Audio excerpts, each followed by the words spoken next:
La parte que vamos en Primera de Timoteo en el capítulo 3. Leamos desde el verso 11. Dice: las mujeres asimismo sean honestas, no calumniadoras, sino sobrias, fieles en todo. Los diáconos sean maridos de una sola mujer y que gobiernen bien sus hijos y sus casas, porque los que ejerzan el diaconado ganan para sí un grado honroso y mucha confianza en la fe que es en Cristo Jesús. Esto te escribo, aunque tengo la esperanza de ir pronto a verte, para que si tardo sepas cómo debes conducirte en la casa de Dios, que es la iglesia del Dios viviente, columna y baluarte de la verdad. E indiscutiblemente grande es el misterio de la piedad. Dios fue manifestado en carne, justificado en el Espíritu, visto de los ángeles, predicado a los gentiles, creído en el mundo, recibido arriba en gloria. Entonces vamos a tomar esta parte de la escritura aquí. Vamos a mirar así de una manera rápida dos últimos detalles que aparecen en los requisitos para los diáconos. En el verso 11, hablando de las mujeres, dice que no sean calumniadoras, que sean honestas, que sean sobrias. Una de las cosas que nosotros tenemos que aprender en la vida es que todos tenemos algún grado de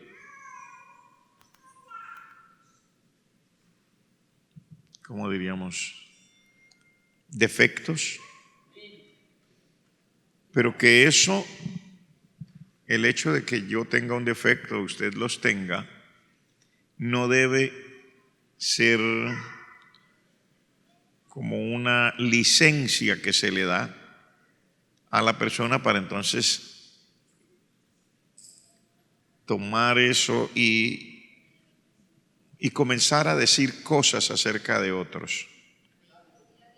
Las calumnias, como nos dice aquí, no le van a hacer bien a ninguna persona, pero al líder no lo dejan bien ubicado. ¿Qué es una calumnia? Bueno, una calumnia es algo dicho acerca de otra persona que no es cierto, pero que se da con un propósito específico y se le pide a los demás que lo crean, porque sí, la calumnia puede ser de dos maneras. La calumnia puede ser que yo me imagino algo acerca de alguien y lo doy por sentado porque yo me lo imaginé, o sencillamente me lo inventé y estaba consciente del invento. Esa es una de las cosas. Por ejemplo, la esposa de Potifar, la mujer que mandó a la cárcel a José, ella sabía bien qué era lo que estaba haciendo. Sencillamente acusó a José y lo calumnió porque ella dijo: pues si no accede a mis pretensiones, pues yo quiero que se vaya a la cárcel y que sufra todas las circunstancias adversas porque no cumple con lo que yo quiero. Entonces, esa es una de las cosas que puede suceder. Una calumnia, una persona puede inventarse algo por la razón que sea, decir que es cierto acerca de otra persona para satisfacer su ego, que es así. Yo digo que es así y tiene que ser así, y si no es así, pues yo tengo mi manera de hacer que las cosas funcionen. La otra forma que se podría prestar para las calumnias es que uno repita algo que otro dijo acerca de alguien cuando en la realidad yo no estoy cierto.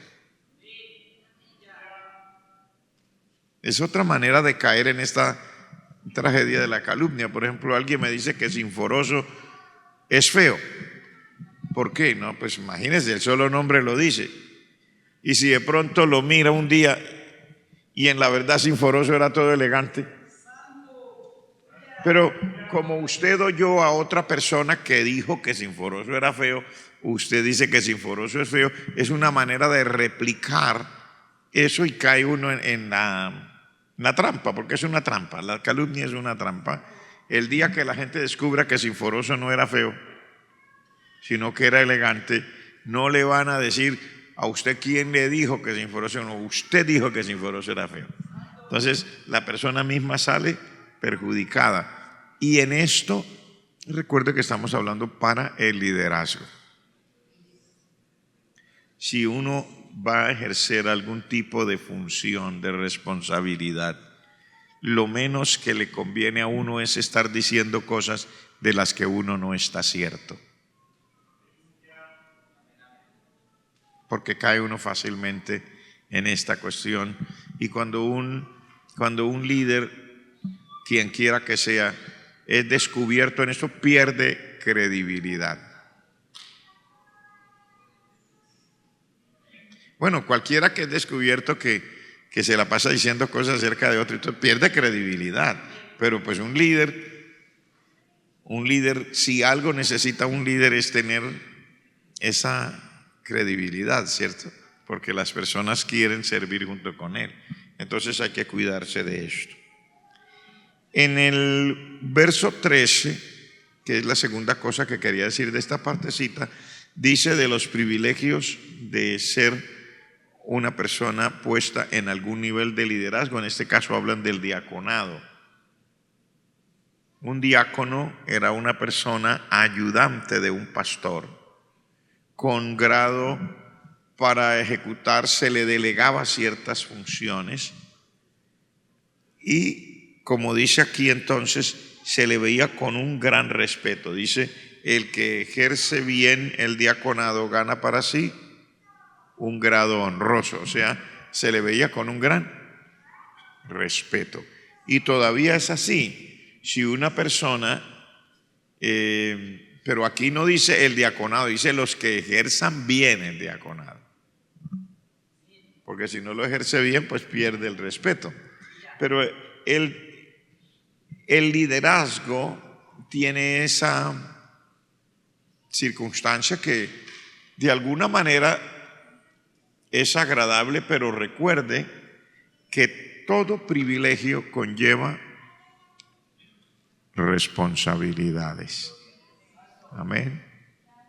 No es solo recibir el privilegio, porque hay un balance entre el privilegio y la responsabilidad.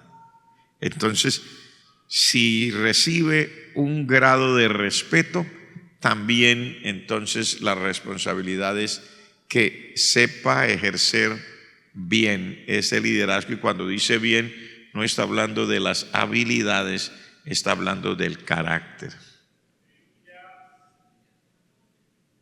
Dicho en otras palabras, que sea una persona adecuada para la función. Si usted y yo ejercemos algo y nos esforzamos, nadie es perfecto, pero nos esforzamos por mantenernos de acuerdo a lo que Dios dice, pues dice aquí gana un gran respeto. ¿Y qué más dice? Y mucha confianza.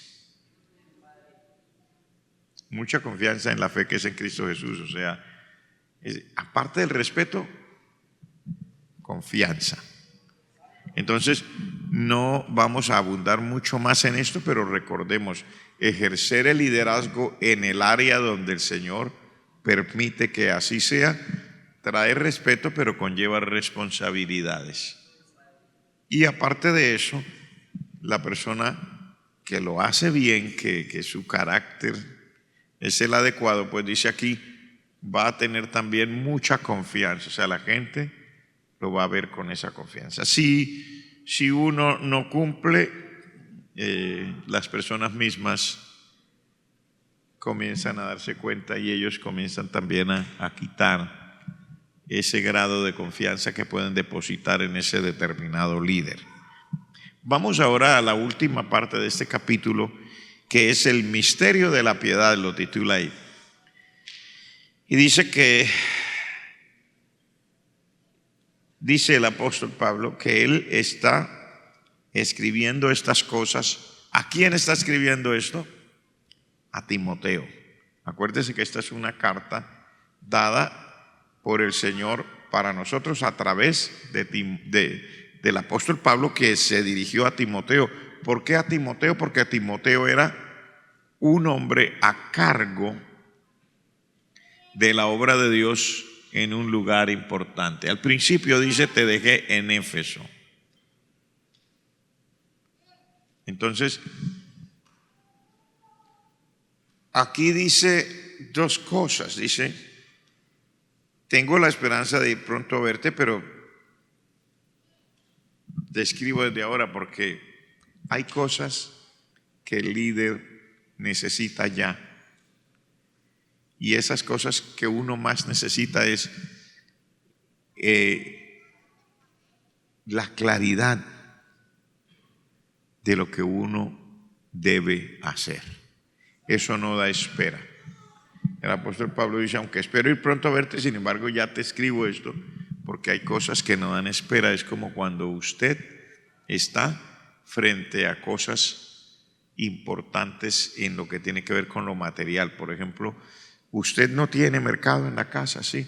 Usted no dice, bueno, hoy no puedo, mañana no tengo facilidad de salir, el miércoles tampoco, voy a hacer mercado el jueves. Usted sabe que no se va a esperar hasta el jueves, porque usted necesita ir a comprar las cosas para preparar su comida. Normalmente debemos comer todos los días. ¿Cuántos platos? Eso es relativo.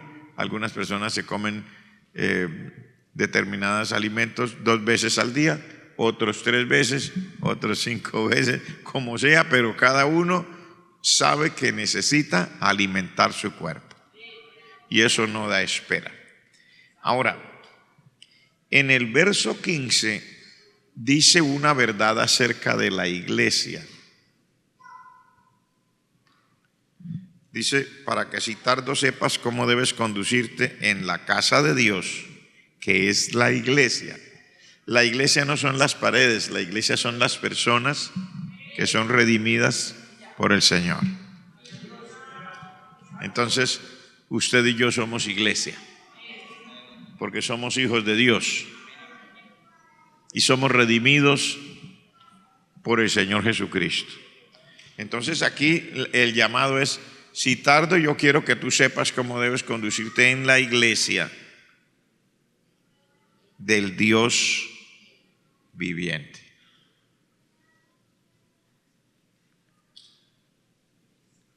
Esto nos tiene, a nosotros como líderes, nos tiene que quedar claro esa expresión que dice ahí, la iglesia del Dios viviente. Eso, hermano, ojalá el Señor nos ilumine, porque cuando vemos la iglesia, amén, pero cuando entendemos lo que es la iglesia, tenemos una forma de ver y de actuar totalmente diferente.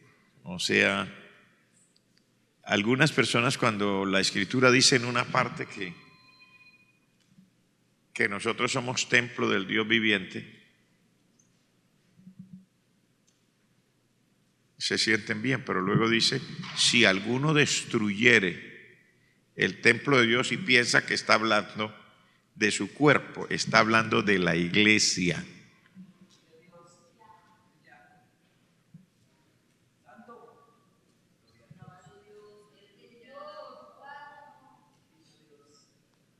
¿Me está entendiendo? ¿Sabe dónde está esa parte?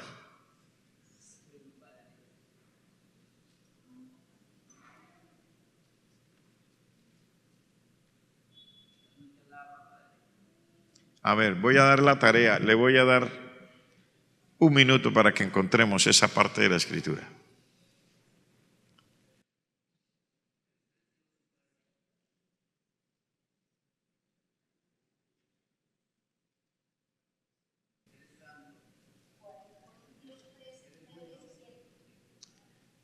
Primera de Corintios.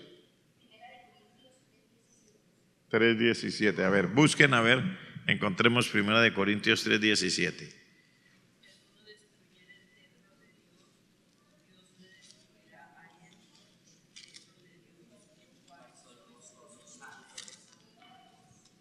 Entonces ahí aclara, ¿cierto?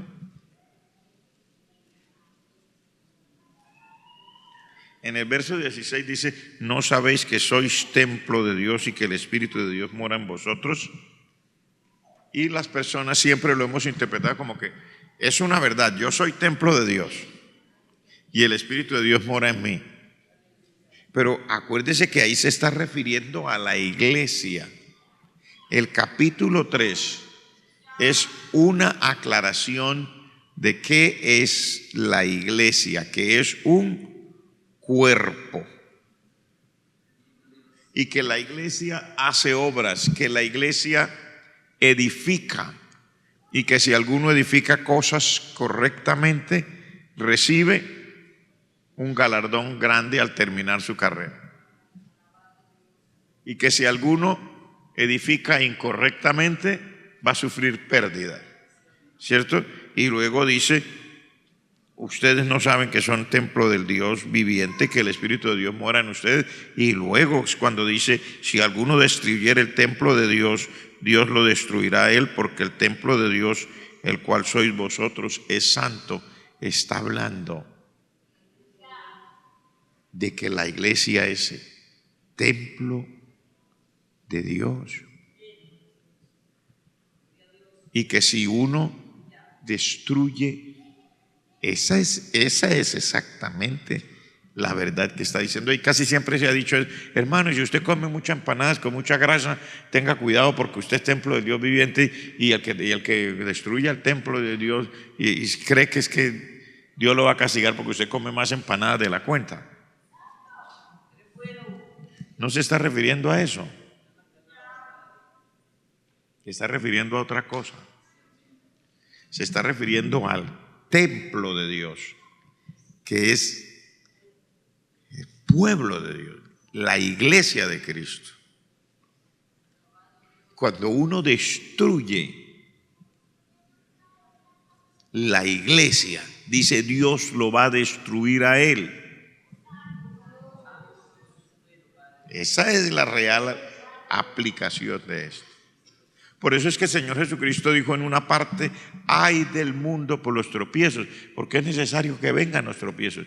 Pero dice, ay de aquel por quien venga el tropiezo. Se está refiriendo de si alguno hiciera tropezar a uno de estos pequeñitos. Y dice, era mejor que la persona se amarrara una piedra de molino al cuello y se tirara al mar. Y en otra parte dice, le hubiera sido mejor no haber nacido, dice. O sea, literalmente uno se enfrenta aquí a cosas que tienen un peso tremendo y que ya cuando se ve desde la perspectiva correcta, entonces debo pensar muy bien mi actuación y no tomar las cosas tan livianamente. Que es que este hermanito me cayó mal y dele hasta que lo desaparezcamos del mapa. No, ese hermanito que me cayó mal es iglesia de Cristo.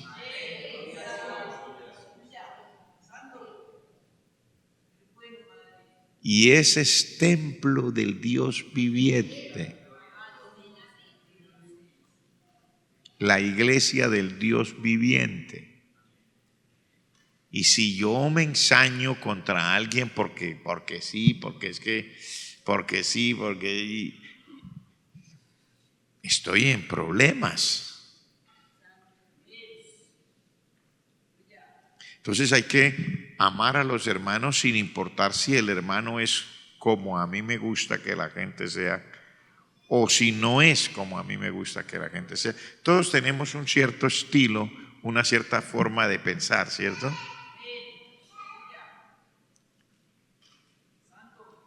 Y cuando las personas se salen de mi marco, de pensamiento, puedo tener la tendencia a tener fastidio hacia esa persona. Y no solamente a rechazarla, sino a hacerle la vida complicada.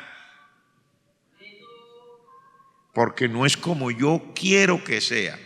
Ahí es donde el Señor dice, cuídese. Porque la iglesia no es solamente la iglesia, es la iglesia del Dios viviente.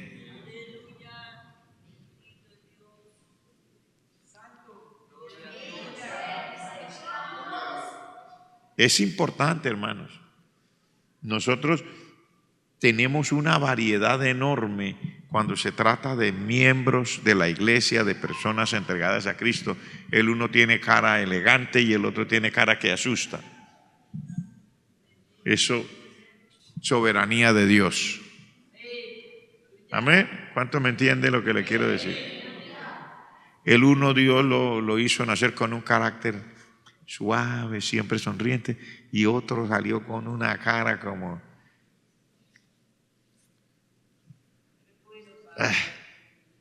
a veces como la mía o peor. Yo recuerdo que una vez llegué a una parte y iba a visitar una iglesia porque me correspondía, y cuando yo voy llegando, era de tarde, oigo a una muchacha que sale corriendo, y yo alcancé a ver una muchacha ya por la ventana de ese segundo piso, y sale corriendo y grita, ¡ay, pastor! Vino el pastor fulano, pero con una desesperación, y él salió, ¿qué pasó? ¿Qué pasó? Ella le dijo, no, mire el pastor fulano. Y él le dijo, ¿y qué?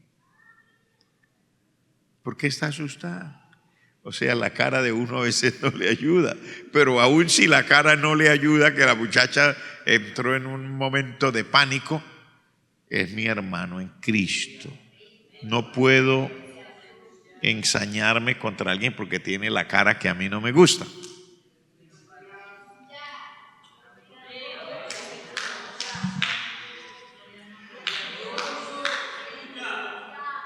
Y a veces nosotros nos dejamos llevar por esos sentimientos y podemos cometer errores graves, ¿cierto? En el trato con las personas que también son iglesia del Dios viviente.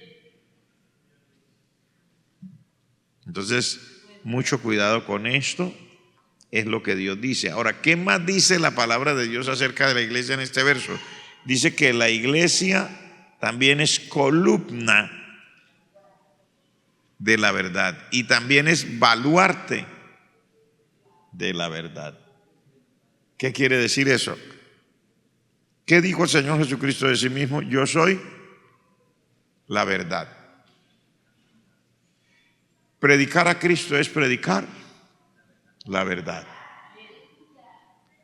Anunciar a Cristo es anunciar la verdad. Pero la iglesia se convierte en una columna de la verdad. O sea, la iglesia ¿qué es una columna?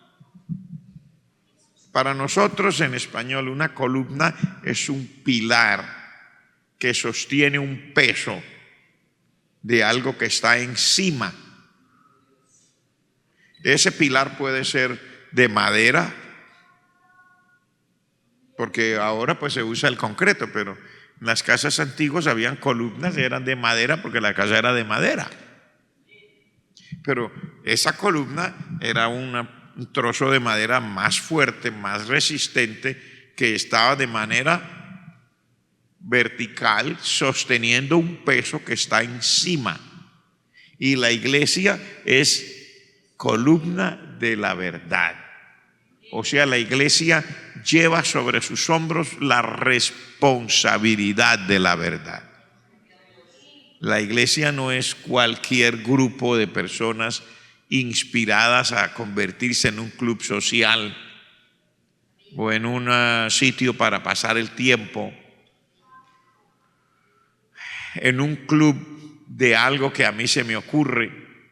No, la iglesia es baluarte, pero es columna. Es vertical y tiene que sostener el peso que le corresponda. Eso también da a entender que la iglesia no es un adorno, que la iglesia tiene una función, que esto no es un deporte, un pasatiempo. Esto es algo serio. La iglesia es una columna de la verdad. La iglesia tiene que estar vertical. La iglesia tiene que resistir o llevar sobre sí el peso de lo que le corresponde en la vida para servir a Dios. A veces nosotros queremos todos los privilegios sin ninguna responsabilidad.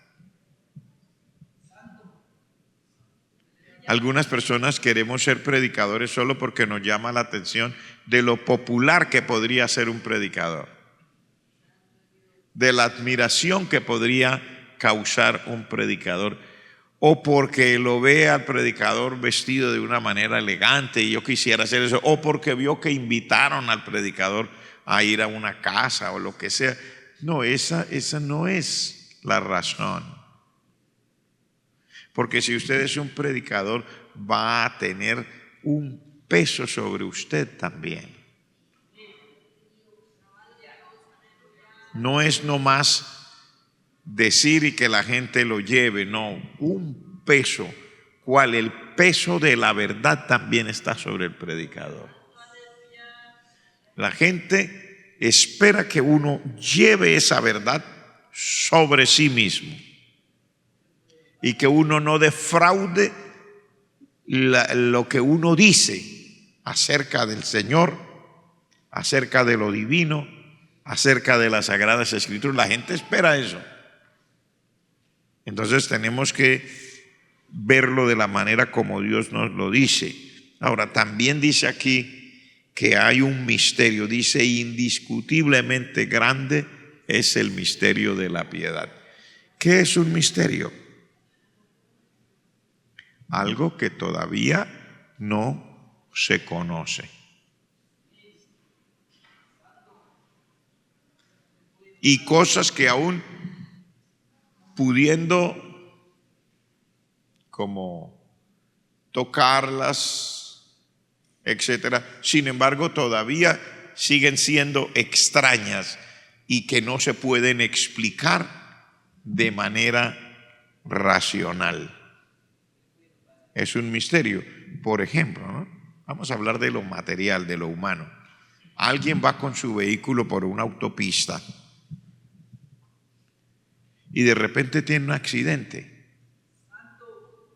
Pero los que llegan a investigar el accidente encuentran extraño lo que pasó y dice, examinan todo y dice, no hay evidencias de que el conductor haya venido borracho.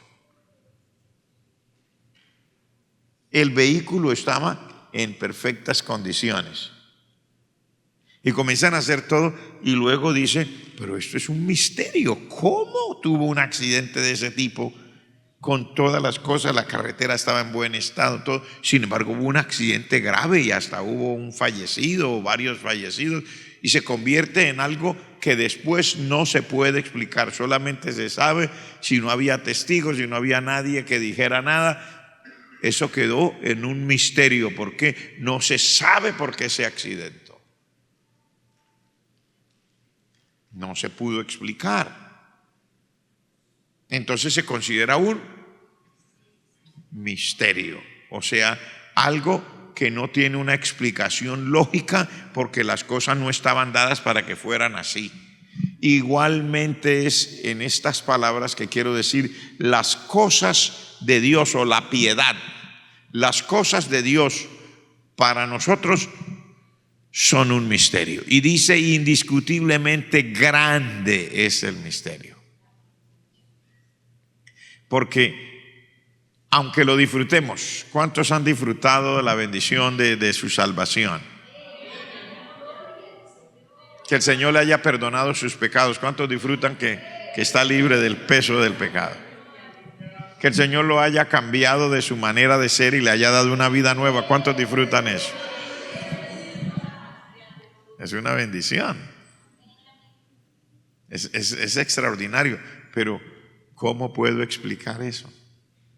Sí, Dios lo ha hecho y es una bendición. Lo disfruto, me siento bendecido. pero ¿cómo puedo explicar? Todo lo que Dios hizo, dice aquí, Dios fue manifestado en carne para poder darme salvación a mí. El Verbo se hizo carne. O sea, vino a nacer entre nosotros. Que Dios mismo se hiciera hombre solo para poder alcanzarnos a nosotros. Porque no fue los ángeles que vinieron a salvarnos. No fue el arcángel Gabriel, no. Dios mismo se hizo carne.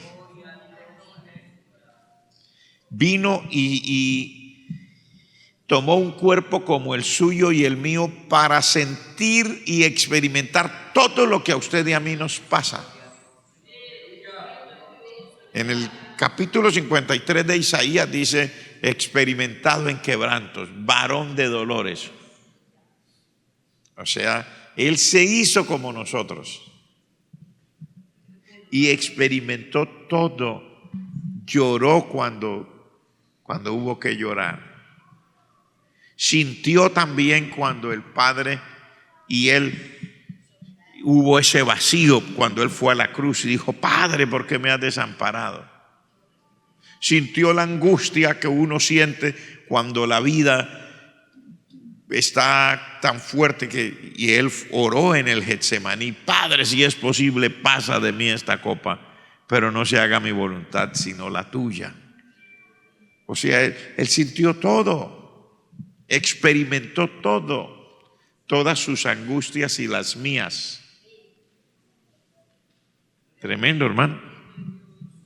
Tremendo, experimentó todo. El Señor experimentó todo. Cuando yo le digo todo, le digo todo. Por eso dice en el libro de Hebreos que Él puede compadecerse de nosotros. Porque fue tentado en todo, pero sin pecado. Pero a Él lo acosaron como lo acosan a usted o a mí. ¿Es lícito dar tributo al César, sí o no? Le hacían preguntas de ese tipo. Encontramos a esta mujer en el acto mismo del adulterio, hay que apedrearla. ¿Tú qué dices? Y cuando predicaba, ¿quién te dio autoridad para hacer todas estas cosas? Él era presionado. Un día le mandaron a preguntar con Pedro, vaya y dígale que si él paga impuestos o no. ¿Por qué? Porque habían entrado a la ciudad de Capernaum y no habían pagado el impuesto. ¿Por qué no lo habían pagado? Pues no llevaban nada. No llevaban dinero en el bolsillo. Y él le dijo a Pedro, bueno, para que no se molesten, ve al mar, tira el anzuelo y el primer pez que saques, ahí ábrele la boca y tiene una moneda que es suficiente para pagar el impuesto tuyo y el mío. Porque eso de los peajes no es nuevo. Eso de los peajes es más viejo que la panela. Estamos hablando del Señor Jesucristo en su época y pagaban peaje por entrar a la ciudad de Capernaum. Y no iban en carro ni iban en motocicleta porque no existían. Entraban en burro, a caballo o a pie igual. La calle no estaba pavimentada, pero había que pagar peaje. El Señor sintió todas las presiones. También le tocó ver todo lo que hacían los romanos, que eran los gobernantes reales del pueblo de Israel. Él le tocó ver todo lo que pasaba y le tocó sufrir a mano de los romanos. La crucifixión fue a través de los soldados romanos. Le tocó enfrentar al gobernador. Tremendo. O sea, al Señor le tocó lo mismo que a mí, solamente que Él no tuvo pecado. Pero Él hizo todo eso para entenderlo a usted cuando usted se queja de los peajes y de los impuestos. Usted le toca pagar impuestos por la casa, sí, en esa época también. Le toca pagar peajes para entrar, sí, allá le tocaba también al Señor. O sea, todo lo que usted y yo enfrentamos, las angustias de la vida, el Señor las entiende. Se hizo como yo para poder saber qué era lo que me atormentaba a mí y luego derramó su sangre para limpiarme de mis pecados y a usted de los suyos. ¿Cuántos lo adoran? Pero indiscutiblemente eso es grande. Ahora, ya todo eso ya es grande lo que el Señor hizo. Ahora, ¿por qué yo?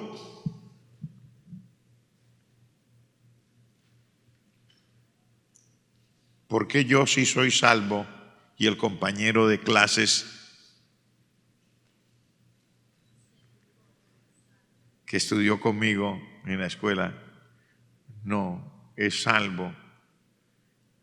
¿Y por qué cuando usted tenía una vida desordenada y complicada y era miembro de una bandita de barrio y se convirtieron en personas que hacían cosas indeseables, y por qué los demás murieron y usted sigue vivo? ¿Hay alguna explicación? ¿Puede dar usted una explicación?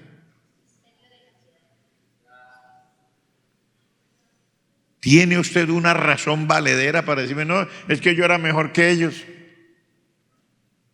¿O no es que yo en el fondo yo sentía como una cosa, como que si algún día Dios? ¿Por qué algunos de nosotros vivimos una vida como nos correspondió a cada cual? A veces una vida de tanto desorden y estuvimos a punto de morir y vimos la muerte ahí cerquitica. Y no, aquí estamos. ¿Puede explicar eso? Y no solamente aquí estamos y salvos en Cristo Jesús, redimidos por el Señor. ¿Hay explicación? Porque este es un misterio, es grande. Que Dios fue manifestado en carne, fue justificado en el Espíritu. Y usted nota esa palabra Espíritu allí, es una palabra con mayúscula, porque está hablando del Espíritu Santo. Fue justificado en el Espíritu. ¿Y qué más dice? Dice, y fue visto de los ángeles. O sea, no es como uno se ve que, sí, pues Jesús. No, estamos hablando de un Cristo vivo, real, verdadero. Que toda la eternidad y todo lo divino estaba en movimiento alrededor de todo este plan de la salvación. Hasta los ángeles se asomaban para ver, dice aquí. Cuando el Señor Jesucristo estaba ahí en el desierto y ayunó 40 días, dice, los ángeles vinieron para servirle. O sea, estaba toda la eternidad y todo lo divino dispuesto, rodeando ahí. O sea, este es un misterio grandiosísimo, porque para que haya ocurrido todo lo que ha ocurrido con usted y conmigo, Dios movió el cielo. Dios movió todo, su trono lo dejó, movió los ángeles, los arcángeles, los querubines, y todavía sigue en movimiento. Porque eso no se ha terminado, no se ha terminado. Todavía a esta hora dice Dios en su palabra que el Señor Jesucristo está sentado a la diestra del Padre, hablando con el Padre a favor mío y a favor suyo. Ay, que usted le da como esa cosa, ese desmayo, ¿no? Estoy hablando en lo espiritual. Y usted ya, ay, yo no, como que no puedo. Y el diablo viene ahí a querer. El Señor Jesucristo está ahí para hablar, Padre, acuérdate de fulano, es mío. Tal y caído, pero es mío. Tiene los hombros y todo dislocados y los codos raspados y ya botando sangre por las rodillas, pero es mío. Yo pagué por él.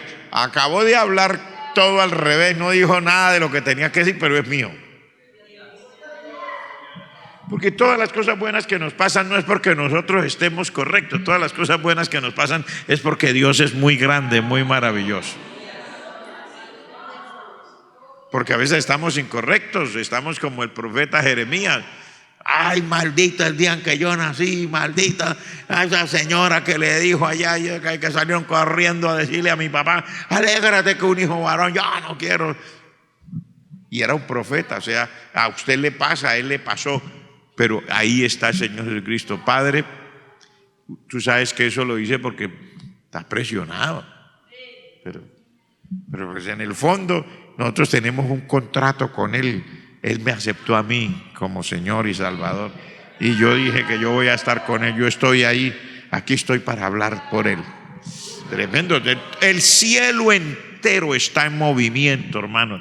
La eternidad y lo divino, el Señor Jesucristo mismo y los ángeles, aunque usted no lo crea, están en movimiento. La palabra de Dios dice que los ángeles son mensajeros, servidores a favor de los que aman al Señor también. En el Salmo 91 dice que Dios le da órdenes a los ángeles acerca de usted,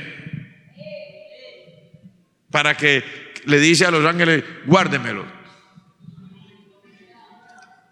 Y dice: en todos sus caminos. Usted no sabe que tantas cosas que le han pasado y el cielo entero está rodeándole. Si no, ya nos habían tragado los demonios, que el Señor los reprenda. Nos habían tragado todos los brujos que se vinieron, todos como que les echaron aquí una cosa. Yo me acuerdo cuando era niño había una cinta que vendían, que la usaban para que las moscas vinieran y se pegaran ahí, llamaba pegamoscas. Yo no sé cómo se llamará ahora esas cosas. Y parece que a la nación le hubieran echado pegademonios y pegabrujos, todos se lanzaron acá, y a lo mejor hasta llegarán a los cultos, ¿no cree? Llegará uno que otro brujildo. Sí, señor. Y le echa ojo a usted y dice: uy, este está bueno para devorarlo. Y aunque usted no ayuna, ellos se ayunan. Porque los brujos se ayunan. Y ayunan al diablo, y le piden al diablo para a ver si se lo pueden tragar a uno. Pero como el Señor es así de bueno, tiene todo el cielo a nuestro favor y los ángeles a nuestro favor. Pero no solamente eso, digo: mire, yo no los voy a dejar solos, les voy a mandar otro consolador que esté con ustedes todos los días, de día y de noche. ¿Sabe quién es? El Espíritu Santo.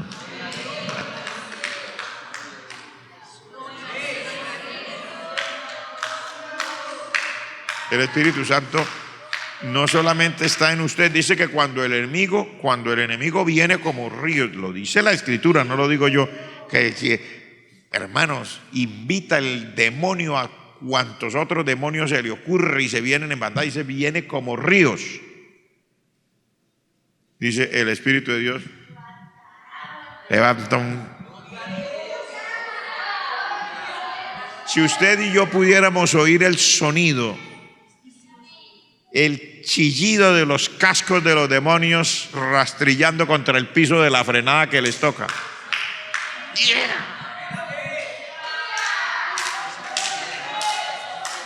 Sí, porque si no fuera así, como dice la palabra, de no haber estado Jehová por nosotros, vivos nos habrían tragado nuestros enemigos. Pero no nos han tragado ni nos van a tragar, ni vivos ni muertos.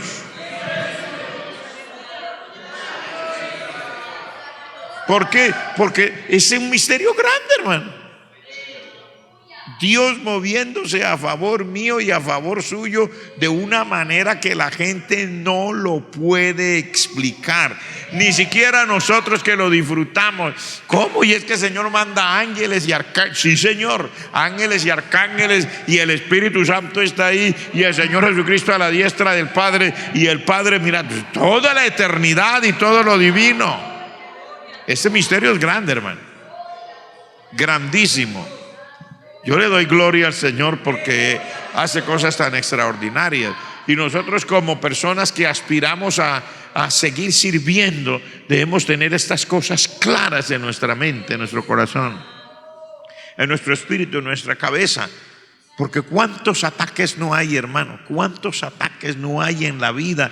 El libro de Efesios lo dice: no tenemos lucha contra sangre y carne, sino contra principados. Y comienza a nombrar de arriba para abajo toda la jerarquía del diablo: principados, potestades, gobernadores, príncipes de las tinieblas. El Señor los reprenda. Huestes espirituales de maldad. Es una jauría completa, hermano. Los aires están llenos de demonios. Las ciudades están llenas de brujos. Y en esta época más, porque como nos acercamos al tiempo cuando ya el Señor Jesucristo va a sonar la trompeta, los demonios están rebotados, y los brujos y los espiritistas, hasta los presidentes, los gobernadores, los congresistas, hasta gente que gobierna, están invocando demonios todo el tiempo, llamando brujas y brujos y espiritistas y de todo. Ellos, como no entienden, ellos lo que les importa es lograr su cometido, gobernar, porque si esa es la esencia de su vida, pues tienen que lograrlo. Pero hermanos, no importa qué tan grandes sean los ataques de las tinieblas, no importa cuántas personas se confabulen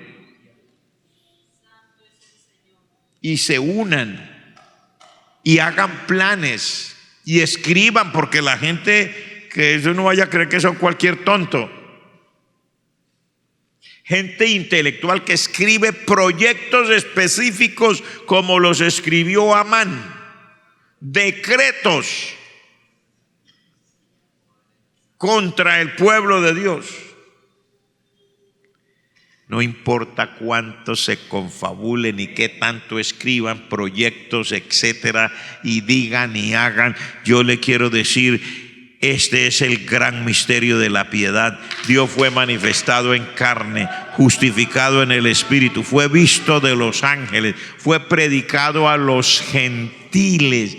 Esa parte del misterio a nosotros no nos suena ni nos truena, pero los judíos sí lo entienden claro, porque ellos creían que Dios era única y exclusivamente del pueblo judío, solo para los descendientes de Abraham, y nosotros hijos por allá de la tribu no sé cuál.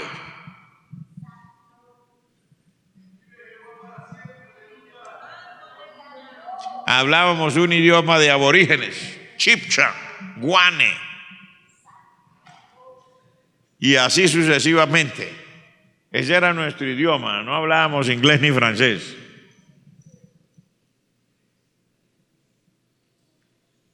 Pero Dios no tiene que ver con eso. Nosotros, siendo gentiles, que no teníamos nada en la sangre que tuviera que ver con Abraham, entonces el Señor vino y nos dio una sangre que sí tenga que ver con lo divino, la sangre de Cristo, la sangre de su Hijo amado, que nos limpia de todo pecado. Aunque nosotros fuéramos de este lado del mundo y nadie supiera de nosotros, no teníamos acceso a ninguna salvación, no teníamos acceso a ninguna comunión. Ahora en Cristo Jesús, todas las bendiciones que Dios le dio a Abraham también vienen a ser parte como para nosotros.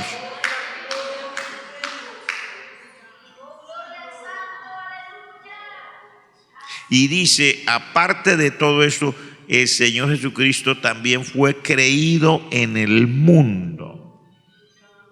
Una de las cosas que más golpea a los enemigos de Dios, del Evangelio, de su palabra, es eso, que el Señor Jesucristo sea creído en el mundo. Porque quisieran que no fuera creído, ¿no? Quisieran que nadie crea en Él, que eso es una mentira, que eso es que el papel aguanta todo, que eso es que eso se lo inventó alguien con una cabeza muy así, que la religión es para mantener a la gente ya así, y etcétera, etcétera. Cada uno dirá su pedacito. Digan lo que digan, el Señor Jesucristo ha sido creído en el mundo. Y no ha sido creído solamente como la gente y los demonios pretenden decir. Creo que ha sido creído por la gente, que los pobres miserables arrancados, los que nunca fueron a la escuela, los que se criaron en las cavernas, los hijos de por allá, de no sé quién. Eso es lo único que ha creído. No, Señor. En Cristo Jesús han creído científicos. En Cristo Jesús ha creído gente como Pablo, políglota. En Cristo Jesús ha creído gente de todas las categorías sociales. En Cristo Jesús han creído gobernantes. En Cristo Jesús ha creído gente del común. En Cristo Jesús ha creído gente religiosa. En Cristo Jesús ha creído gente rica. En Cristo Jesús ha creído gente pobre. En Cristo Jesús ha creído profesionales. En Cristo Jesús ha creído analfabetas. Ha sido creído en el mundo. Duélale al que le quiera doler. Neil Armstrong, que se supone que fue el primer hombre en poner un pie en la luna, era un creyente en el Señor Jesucristo. Así le duela al que le duela. El famoso Einstein, el inventor famoso de esta época de la historia, también era un creyente. Así le duela al que le quiera doler. ¿Y para qué seguimos con la lista? Gracias a Dios que no solamente las personas con un nombre grande han creído, sino que Cristo Jesús ha creído en el mundo. Usted y yo, que también somos personas incógnitas en la vida, también hemos creído en el Señor Jesucristo. En el Señor Jesucristo ha creído el enfermo y ha creído el sano. En el Señor Jesucristo ha creído el libre y ha creído el que estaba en la cárcel. En el Señor Jesucristo ha creído la persona honesta y ha creído la persona deshonesta, y a todos nos ha cambiado el Señor. Porque no es el hecho que hayamos creído en Él, es que nos ha cambiado. Cuando creímos en Él, nos cambió, nos dio vida nueva. En Cristo Jesús ha creído el pacificador y ha creído el violento también. Yo he conocido gente violenta, que le ha entregado su vida a Cristo.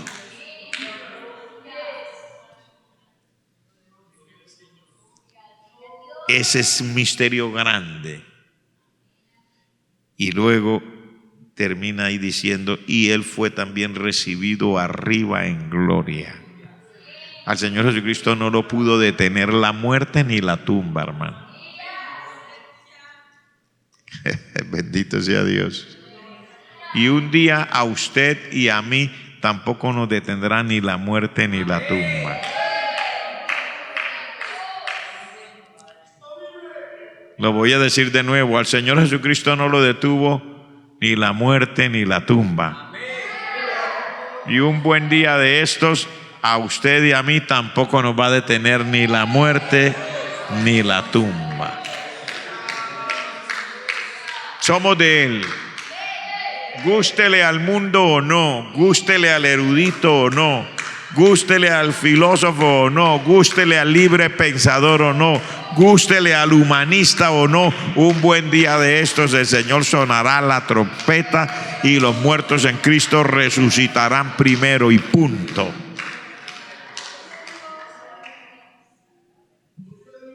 A ver, pónganle un soldado, un policía, un criminal al frente de cada tumba de cristiano para que no lo deje salir cuando suene la trompeta. Póngale el sello romano a las tumbas. Póngale un edicto del Estado a las tumbas. Pero de ahí nos levantaremos en el nombre de Jesús. Porque al Señor Jesucristo no lo pudo detener nadie. Fue recibido arriba en gloria, y Él dijo: en la casa de mi Padre hay muchas moradas, y yo me voy a preparar un lugar para vosotros, y cuando ya esté todo listo, vengo otra vez, me lo llevo conmigo. Si les gusta, nos vamos, y si no les gusta, nos vamos.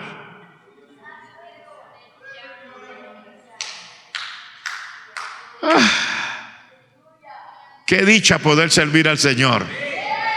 Levante la mano el que está agradecido de poder servir al Señor. Alguien dirá: no, que esa filosofía toda rara, esa gente, mire cómo los engaña. Pues esperamos a que amanezca.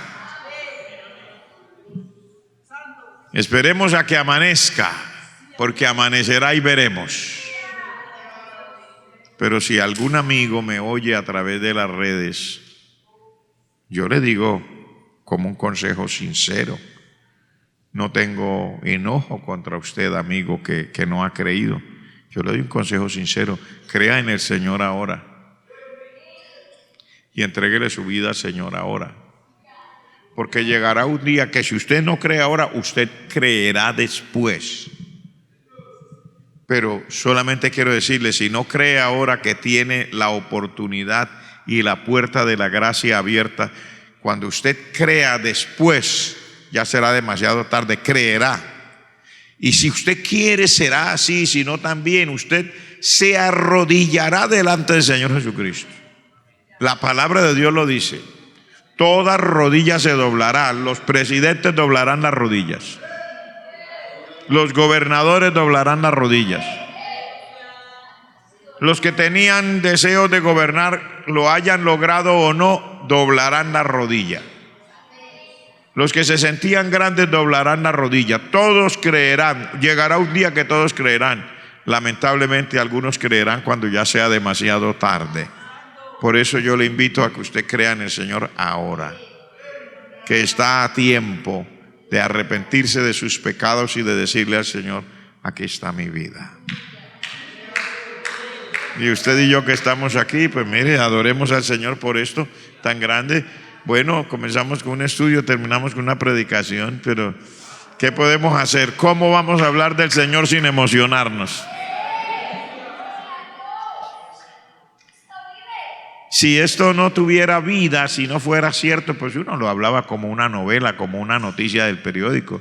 Esto no es una noticia del periódico, esto es la vida real que el Señor nos ha dado. Entonces, quiero ahora decir, ya como para concluir, para terminar este tiempo que tenemos los lunes, tenemos esta bendición de orar y estudiar. Por eso le llamamos escuela de oración y liderazgo, porque oramos y estudiamos pensando en que podamos ser útiles y servir. Quiero decirle a todos, yo sé que usted se ha tomado en serio lo que el Señor ha hecho con usted, pero después de mirar uno estas cosas, se lo tome más en serio todavía. Con mayor alegría, con mayor inspiración, con mayor fuerza, con mayor deseo de servir, mientras nos quede el último segundo de la gracia en este planeta Tierra.